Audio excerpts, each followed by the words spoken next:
Kiongozi wa Burkina Faso Ibrahim Traore ameonyesha mwelekeo wa kuunga mkono uhusiano wa kijeshi na kiuchumi na Korea Kaskazini, ikiwa ni pamoja na kutafuta usaidizi wa vifaa vya kijeshi kutoka kwa kiongozi wa Korea Kaskazini Kim Jong-un.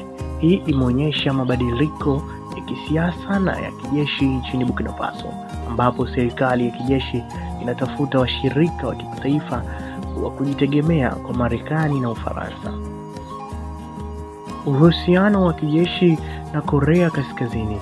Traore amesema kuwa Burkina Faso inataka kuongeza uagizaji wa silaha kutoka Korea Kaskazini, hata kwa kutumia vifaa vya thamani vilivyoagizwa mnamo 1985. Amesema kuwa Korea Kaskazini pamoja na Urusi inaweza kusaidia Burkina Faso katika masuala ya usalama na maendeleo. Hii inaendana na mwelekeo wake wa kujiondoa katika ushawishi wa Magharibi na kushirikiana zaidi na nchi kama Urusi, China na sasa Korea Kaskazini. Kim Jong-un ana uwezo wa kijeshi wa Korea Kaskazini.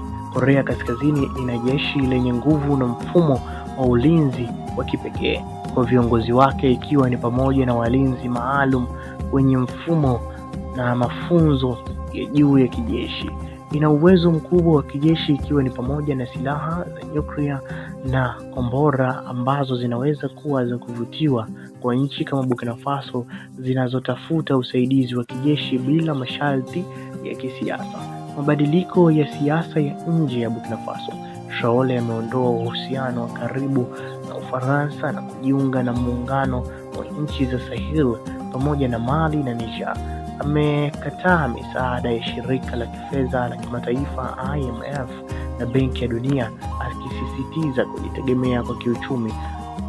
Utafutaji wa usaidizi wa kijeshi kutoka Korea Kaskazini unaweza kuwa sehemu ya mipango yake ya kujenga uwezo wa kujiamini bila kujitegemea kwa nchi za Magharibi.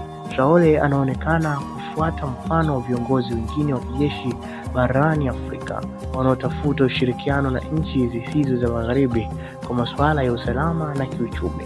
Uhusiano wake na Korea Kaskazini unaweza kuwa wa kijeshi zaidi, ikiwa ni pamoja na uingizaji wa silaha, uboreshaji wa mfumo ya kijeshi na mafunzo ya kijeshi. Je, kuna kingine utakihitaji zaidi? Usiache kusubscribe ili uendelee kuwa nasi kila siku.